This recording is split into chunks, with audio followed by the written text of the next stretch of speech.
এটা কোন দিন তিনি টের পেলেন? ওটা টের পেলেন 5 তারিখে, 6 তারিখে, 7 তারিখে, সরকার হলো তা 8 তারিখে সন্ধ্যায়।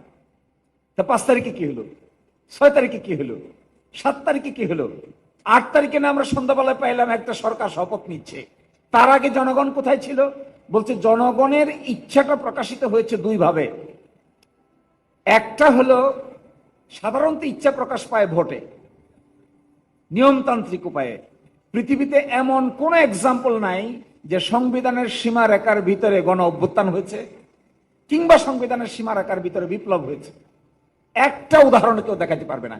ইস্ট ওয়েস্ট, ইভেন সবচাইতে বেশি জনগণের ইচ্ছার বহিঃপ্রকাশের ভিত্তিতে সরকার পতন হয় আফ্রিকান কান্ট্রিজে বেশি। ওই আফ্রিকার কান্ট্রিজে একটা তো দেখাতে পারবেন না যে সংবিধান মেনে গণ অভ্যুত্থান হয়েছে। বলশেভিক বিপ্লব হয়েছে, ফ্রান্সে 6 বার রিপাবলিক হয়েছে, ইরানে হয়েছে, মিশরে হয়েছে। কোথাও কখনো সংবিধানের সীমারেখার মধ্যে হয় না। এখন প্রশ্ন, আমি যে ইস্যুটা প্রথম তুলেছিলাম, তাহলে নির্বাচনটা হলো কি করে? নির্বাচনের সংজ্ঞার ভিতরে দেখা যাচ্ছে এই আদেশ জারি করার পরে যে সাধারণ নির্বাচন হবে এইটাই হলো সংসদ নির্বাচন। কারণ কি? 123 কার্যকর নাই। 123 অনুযায়ী এখানে কোনো সমাধান নাই। 123 অনুযায়ী সমাধান হতে গেলে নিয়মতান্ত্রিক ভাবে যদি ভাঙতো তাহলে পরবর্তী 90 দিন, অনিয়মতান্ত্রিক ভাবে ভাঙলে পূর্ববর্তী 90 দিন। একটাও কাজ করছে না। এই আইনের 5 ধারায় বলা আছে, দেখেন এইটার সঙ্গে গণভোটকে রিলেট করা হচ্ছে। 5-এ এই আদেশ জারির অব্যবহিত পর অনুষ্ঠিতব্য জাতীয় সংসদ নির্বাচনের দিন এই আদেশ অনুসারে গণভোট অনুষ্ঠিত করা হইবে। তাহলে জাতীয় সংসদের সংজ্ঞা আছে 2-এ, 5-এ আছে গণভোট কিভাবে ওইটার সঙ্গে ট্যাঙ্গেলড হবে। 6-এ বলা আছে গণভোট অনুষ্ঠানের লক্ষ্যে নির্বাচন কমিশন কর্তৃক প্রয়োজনীয় ব্যবস্থা গ্রহণের উদ্দেশ্যে যথোপযুক্ত আইন প্রণয়ন করা হবে। ওই আইনটা হলো গণভোট আইন। এই যথোপযুক্ত আইন গণভোট আইন। সেখানে বলা আছে কি ধরনের ব্যালট হবে, কিভাবে কাউন্ট করবে, কোন জায়গায় পোলিং স্টেশন হবে, প্রিজাইডিং অফিসার কারা হবে, প্রিজাইডিং অফিসার অনিয়ম করলে কার ব্যবস্থা হবে, অ্যাপ্লিকেশন কিভাবে হবে, গণনা কিভাবে হবে। ওইটার নাম হলো গণভোট অধ্যাদেশ। এখন গণভোট হলো এইটার অধীনে, নির্বাচন হলো এইটার অধীনে। এই কথা কিন্তু ভুললে চলবে না। নির্বাচন কিন্তু এই আদেশ বাকি রেখে কোনো নির্বাচনের কল্পনা করা যাবে না। এই আদেশের বাইরে গিয়া বাংলাদেশের জাতীয় নির্বাচনও হয় নাই, গণভোটও হয় নাই। এখন বলা হলো 7-এ গণভোট উপস্থাপিত প্রশ্নের উত্তরে প্রদত্ত সংখ্যাগরিষ্ঠ ভোট হ্যাঁ সূচক হলে কি হবে, না সূচক হলে কি হবে তা এখানে বলা নাই।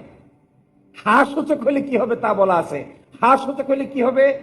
নির্বাচিত প্রতিনিধিদের সমন্বয়ে একটি সংবিধান সংস্কার পরিষদ গঠিত হইবে এবং সংবিধান সংস্কার বিষয়ে সকল ক্ষমতা প্রয়োগ করিতে পারিবে। তাহলে হ্যাঁ সূচক ভোট হয়েছে, অধিকাংশ সংখ্যাগরিষ্ঠ হয়েছে। পরবর্তী পদক্ষেপ হওয়া উচিত ছিল একটি সংবিধান সংস্কার পরিষদ গঠন। এই সংবিধান সংস্কার পরিষদ 180 দিন কাজ করবে। 180 দিনের পরে অটোমেটিক বিলুপ্ত হয়ে যাবে। এবং এটা শপথ কি করে হবে? সংসদ সদস্যদের শপথ যেভাবে হয় এভাবেই হবে। ওইটা শপথ যারা দেন এটা শপথ তারাই দিবেন। ওইটার সভা যেভাবে ডাকা হয় এটার সভা এইভাবেই ডাকা হয়। ওইটার সভা কিভাবে ডাকা হয়? ওইটার সভা ডাকা হয় প্রধানমন্ত্রীর লিখিত অ্যাডভাইসের ভিত্তিতে। রাষ্ট্রপতি সংসদের অধিবেশন ডাকেন, এখানেও প্রধানমন্ত্রীর লিখিত অ্যাডভাইসের ভিত্তিতে সংবিধান সংস্কার পরিষদের সভা ডাকবেন। এখন প্রধানমন্ত্রী অ্যাডভাইস করে নাই তাই ডাকেনি। বাংলা কথা বললে এটাই দাঁড়াবে, কেন ডাকে নাই? ডাকে নাই আমাদের প্রাইম মিনিস্টার অ্যাডভাইস করেন নাই। প্রাইম মিনিস্টার যে অ্যাডভাইস করেন নাই, তিনি যে অ্যাডভাইসটা করবেন না, এই অ্যাডভাইস তাকে কে করেছে? এইটা একটা সাংঘাতিক প্রশ্ন যে তিনি এই অ্যাডভাইস একটার অ্যাডভাইস করেছেন আর একটার অ্যাডভাইস করেন নাই। এমপিদের কাছে যে চিঠিটা পাঠানো হয়েছে ওই চিঠিতে 2টা শপথের কথা ছিল। এখন তিনি বলেছেন, আমাদের সালাউদ্দিন সাহেব বলেছেন যে যিনি এই শপথ পেপারটা সাপ্লাই করেছেন তিনিও অসাংবিধানিক কাজ করেছেন। আচ্ছা, তিনি যদি অসাংবিধানিক কাজ করেন, এই আইন আপনি ভায়োলেট করে মেজরিটি পাওয়ার পরে প্রথম দিন কি ভায়োলেশন হয়েছে? সংবিধান সংস্কার সভার শপথ আপনারা নেন নাই, এখন নেন নাই, একদিনে দুইটা নির্বাচন, এই আইন হলো নির্বাচনের ভিত্তি, এক অংশ মানছেন আর এক অংশ মানছেন না, তাহলে আপনাদের একটা শপথ ভ্যালিড আর একটা শপথ ইনভ্যালিড হলো আপনাদের আর্গুমেন্টে। এখন বড় প্রশ্ন, একটা আইন অপারেটিভ থাকতে কোন ক্ষমতা বলে এই আইনের বিধানকে তারা লঙ্ঘন করতে পারেন? এটাই ফান্ডামেন্টাল প্রশ্ন। এই আইন তো আছে, বাতিল তো হয় নাই। এই আইন তো রাষ্ট্রপতি বাতিল করে নাই, পার্লামেন্ট বাতিল করে নাই, কোনো কোর্ট বাতিল করে নাই, কিচ্ছু করে নাই, কোনো স্টে অর্ডার নাই। তাহলে যে কারণে তারা এই জিনিসটাকে বাতিল করছেন, ইনঅপারেটিভ করে দিচ্ছেন, আমার মনে হয় এটা শুধুমাত্র অসাংবিধানিক আচরণ করা ছাড়া এই আইনটাকে তারা ভায়োলেট করতে পারেন না। এটা ডেঞ্জারাস। মেজরিটির জুড়ে এইভাবে যদি প্রতিষ্ঠিত আইনকে ভায়োলেট করা হয়, তাহলে ভবিষ্যতে আর কি করবেন আল্লাহ ছাড়া কেউ কইতে পারে। এবং খুবই ইন্টারেস্টিং, দেখেন 30 পঞ্জিকা দিবসের ভিতরে সভা ডাকা হবে। 30 পঞ্জিকা দিবস পার হয়ে গেছে 15ই মার্চ। 15ই মার্চে বিরোধী দলীয় নেতা একটা মুলতবি প্রস্তাব আনার জন্য পয়েন্ট অফ অর্ডারে দাঁড়াইয়া তিনি বললেন, স্পিকার বললেন আপনারা মুলতবি প্রস্তাব কিংবা নোটিশ দেন। 62 বিধি অনুযায়ী একটা নোটিশ দেওয়া হলো। 2 ঘন্টার আলোচনার জন্য ঠিক হলো, আলোচনা করে টকটা আউট হলো। বাংলাদেশের ইতিহাসে এই মনে হয় প্রথম সরকার দলের পক্ষ থেকে আরেকটা মুলতবি প্রস্তাব আনা হয়েছে। সেখানে তারা বলছেন, আমি দেখলাম নোটিশটা, নোটিশের মধ্যে তারা বলছেন জুলাই জাতীয় সনদ বাস্তবায়ন কিভাবে করা হবে এই মর্মে সরকারি দল পার্লামেন্টের সকল আলোচনা বাদ দিয়ে এটা আলোচনা করতে চায়। কিন্তু এর আগে বিরোধী দলের নোটিশে তো আলোচনা হয়েছে, আবার তারা এটা আলোচনা করতে চায়। আমি সেই সংসদ সদস্য যিনি দিয়েছেন তার সাথে আলাপ করলাম, ভাই আপনি এটা কেন দিয়েছেন? বলছে সালাউদ্দিন সাহেব বলছেন না, প্রেসিডেন্টকে উনি জিজ্ঞাসা করেছেন যে আদেশ আপনি দিয়েছেন? প্রেসিডেন্ট বলছেন আমি তো দেই নাই, আমাকে দেওয়ানো হয়েছে। প্রেসিডেন্ট হলেন রাজহাঁস, এই আদেশটার নাম দিয়েছেন ওরা রাজহাঁসের ডিম্ব। এখন যিনি ওই নোটিশ দিয়েছেন তাকে জিজ্ঞাসা করলে সে বলে আমি তো আদেশ দেই নাই, আমি নোটিশ দেই নাই, আমাকে নোটিশ দিতে বলা হয়েছে, তাই আমি নোটিশ দিছি।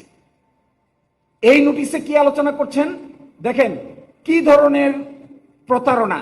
এখানে বাস্তবায়নের পদ্ধতি বলা আছে, নির্বাচন হবে, 2টা পরিষদ হবে, একটা পরিষদ সংবিধান সংস্কার করবে, আর একটা পরিষদ পার্লামেন্ট হবে। এই পদ্ধতিটাকে না মেনে নোটিশ দিচ্ছে, এই পদ্ধতিকে অ্যাভয়েড করে যাচ্ছে। এই পদ্ধতিকে অ্যাভয়েড করে নোটিশ দিয়ে যে পদ্ধতি ওনারা আনতে চান, এই পদ্ধতিতে আর বাড়তি কি আলোচনা? ওনারা বলছেন, আমরা দেখেছি ওনারা বলছেন ওনারা একটা কমিটি গঠন করতে চান। এই কমিটি আমি গতকালকে বিএনপির 31 দফা নিয়ে খুব চিন্তা ভাবনা করে পড়ে দেখলাম, 1 নম্বর দফা তারা ক্ষমতায় আসলে সংবিধান সংস্কার কমিশন গঠন করবে। তো এখন তো সংস্কার মানছেন না, সংস্কার পরিষদই তো এটা, এই সংস্কার পরিষদেই তো সংস্কারের কথা আলোচনা হওয়ার কথা, এই সংস্কার পরিষদেই তো এটা আলোচনা করে সিদ্ধান্ত নেওয়ার কথা। তো এখন সংস্কার পরিষদের গঠন আছে, নির্বাচন হয়েছে, ওইটাতে আপনারা না গিয়ে আপনারা কি চাচ্ছেন? এখন কমিটি গঠন করবেন। তো আপনাদের যে ম্যানিফেস্টো আছে, 31 দফা আছে, ওখানে তো সংস্কার কমিশনের কথা বলা আছে, ওখানে তো কমিটির কথা বলা নাই। সেই কমিশন গঠন হওয়ার আইনগত পদ্ধতির কথা বলা আছে। পরিষদ হবে, পরিষদের সভা কিভাবে ডাকবে, সভাপতি কি করে হবে, স্পিকার কিভাবে হবে, ডেপুটি স্পিকার কিভাবে হবে, এই আইনে বিস্তারিত বলা আছে। আইনও কার্যকর, আইনও মানেন না, যুক্তিও মানেন না। আমার ধারণা, আমি আর লম্বা করছি না, আমার ধারণা এমন কোন একটা নাগপাশ তাদের সামনে আছে যা কিছু বোঝা সত্ত্বেও এই প্রায় 70% মানুষের চিন্তাকে বুলুণ্ঠিত করতে আমার ভাইয়েরা বাধ্য হচ্ছে। এছাড়া আমি আর কোনো যুক্তি খুঁজে পাই না। আচ্ছা বলেন, ওনারা প্রগ্রেসিভ পার্টি, একটা শুধু রেফারেন্স দেই, এখানে জিয়াউর রহমান সাহেবের সঙ্গে রাজনীতি করা লোক আছেন, চেহারা দেখলে বোঝা যাচ্ছে। 8ই নভেম্বর 1975 সাল রাষ্ট্রপতি বিচারপতি আবু সাদাত মোহাম্মদ সায়েম প্রধান সামরিক আইন প্রশাসক নিযুক্ত হন এবং শহীদ প্রেসিডেন্ট জিয়াউর রহমান উপপ্রধান সামরিক আইন প্রশাসক নিযুক্ত হন। 29 নভেম্বর 1976 বিচারপতি সায়েম সামরিক আইন প্রশাসকের পদ থেকে পদত্যাগ করেন এবং জিয়াউর রহমান প্রধান সামরিক আইন প্রশাসক চিফ মার্শাল ল অ্যাডমিনিস্ট্রেটর হন। 21 এপ্রিল 1977 জিয়াউর রহমান সাহেব রাষ্ট্রপতি হিসেবে দায়িত্ব গ্রহণ করেন।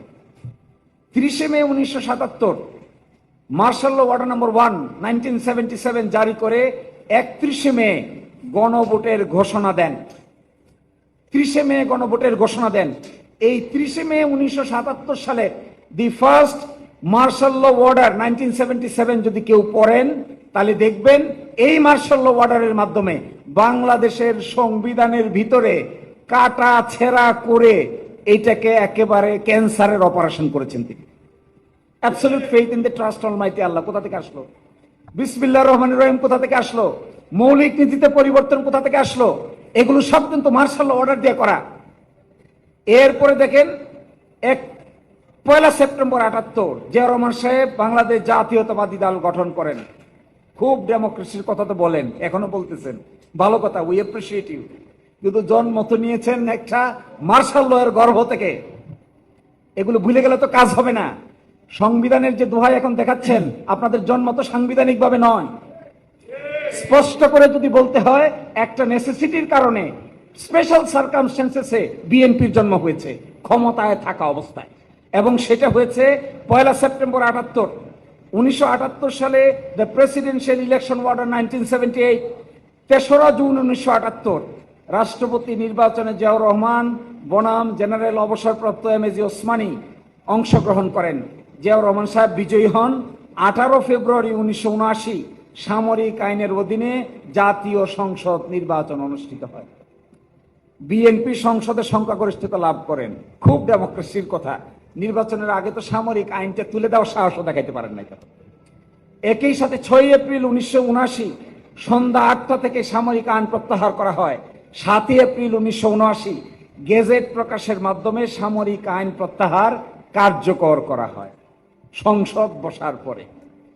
এরা এসে এখন আমাদেরকে বলতেছে যে এই প্রেসিডেন্সিয়াল অর্ডার নাকি ভ্যালিড না। এই প্রেসিডেন্সিয়াল অর্ডার যদি ভ্যালিড না হয়, এই কথা বলার যোগ্যতা তো আদালতের। আপনারা মামলা করেছেন, কোর্টে ডিসাইড হওয়ার আগে তো আপনারা ভায়োলেট করে ফেলতেছেন। কোর্টে রুল দিয়েছে, কেন অসাংবিধানিক হবে না? এটা পেন্ডিং থাকা অবস্থা আপনারা শপথ নেন না। কোনো আদেশ নাই, কোনো অন্তর্বর্তীকালীন আদেশ নাই, স্টে নাই, কিচ্ছু নাই, তাও মানেন না। এর মানে কি? ওইদিকে আবার বিচার বিভাগীয় পৃথক সচিবালয় অধ্যাদেশ বাদ করেছেন, সুপ্রিম কোর্টের বিচারক নিয়োগ অধ্যাদেশ বাদ করেছেন। এর মানে কি? সবগুলোকে আবার করায়ত্ত করতে চায়। এখন আমি আপনাদেরকে একটা ছোট্ট অনুরোধ জানাই, আমরা আজকে একটা নোটিশ পাঠাবো। We are preparing to send A notice to the government যে এই আদেশ আইন জীবিত থাকা অবস্থায় এই আইনের এটাতে করণীয় বলা আছে, এই করণীয় কাজ না করাটা কেন অবৈধ নয়।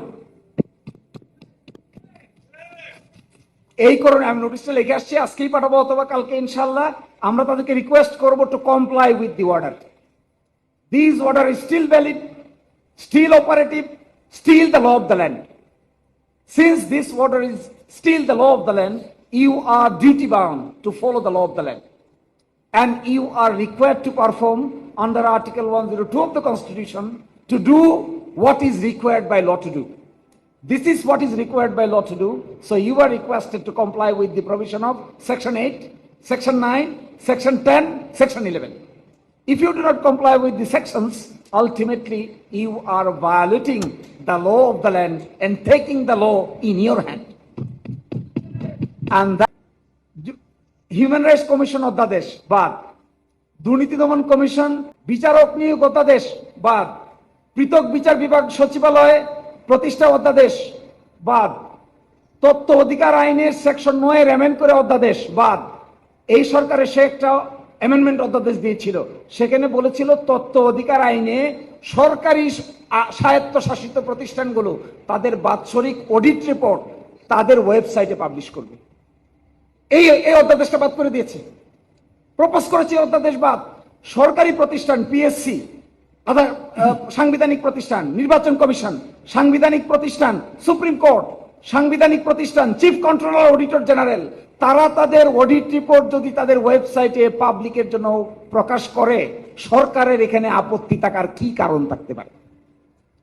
সুপ্রিম কোর্টে কি পরিমাণ টাকা খরচ হচ্ছে জনগণ জানতে চায়, কি পরিমাণ টাকা খরচ হচ্ছে ইলেকশনে জনগণ জানতে চায়। এই অধ্যাদেশটাকে গতকালকে এই যে রিপোর্ট, এই রিপোর্টে 133টা রিপোর্ট দিয়েছে, এই অধ্যাদেশকে তারা বলেছে অটোমেটিক ল্যাপস।